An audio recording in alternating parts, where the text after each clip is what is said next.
Okay, so here's my brief look at E3 day E3, and I gotta say, wasn't quite what I was expecting. Conferences from Nintendo and Namco Bandai tomorrow would be a good way to end this, as rather than being like why they say the horse at the end of the parade. If you've ever been to a parade, you know the reason why. So let's get this started. To my dismay and many others, that at Take-Two's, it's it was a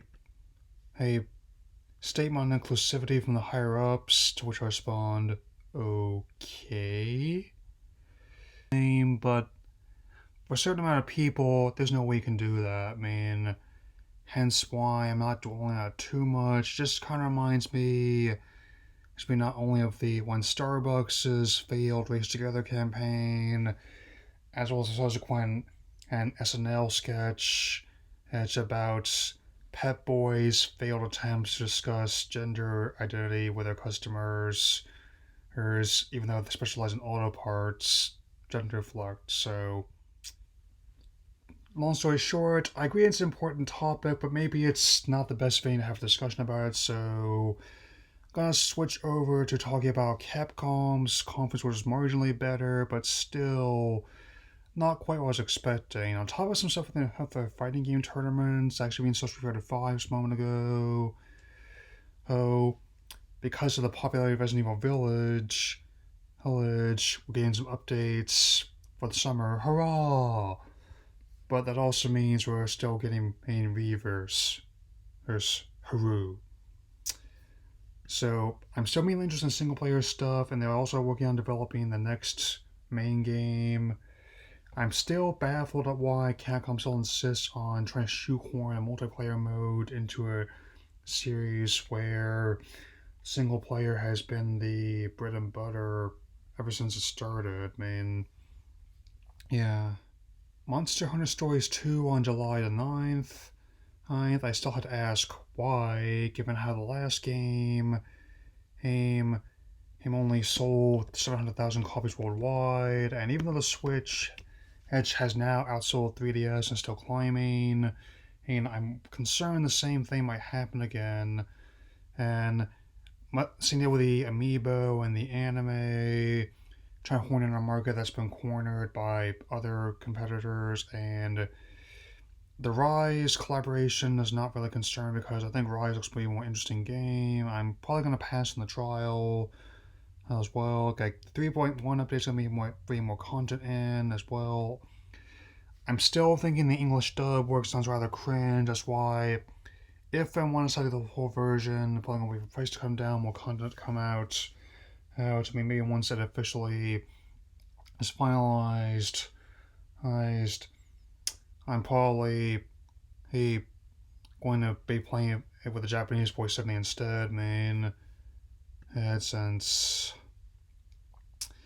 And I'm just concerned about the sales performance, about how it's Stories 2, given how Rise is selling well, and also it's coming out right before the Skyward Sword remaster and right after the new Ratchet and Clank, which just launched, is already doing quite well. I would submit it's the best.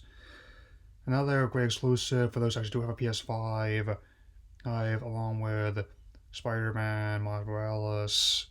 That's also Carmen Horizon Forbidden West. So what I do think looks really good, however, is Greatest Attorney Chronicles, which is finally seeing release.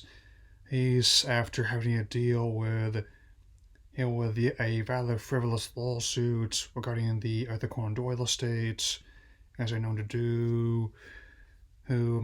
Some concessions had to be made, but usually the lawsuits was about homes being pretty frivolous.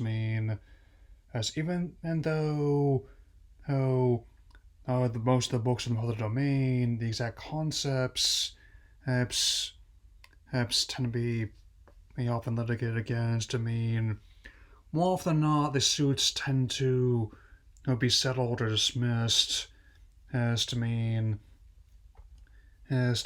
or had to be changed, like how with Horlock Sholmes being a result of that. I guess seeing these states lawyers can take Hemlock on that one. It's coming out July 27th. I think that this definitely should be an interesting take on the Ace Attorney series, especially since it's finally coming out officially for English-speaking audiences. Hopefully they can enjoy it. I mean, they've always been a very unique series ever since it started coming stateside, combining elements of mystery, visual novel, and strategy, to name a few. So hopefully it'll be good. So a little sigh, like some of the indie titles might be alright, others I need to think more about.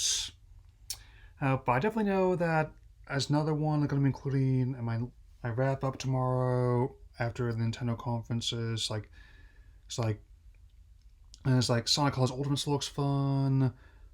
Hopefully, with Nintendo and Namco Bandai closing out the show, they'll be able to win all this, and it's feeling like the days so far kind of like the Star Trek series, where the odd number days are being more divisive than the even numbered ones, and so that'll be all for now. I'll see you tomorrow.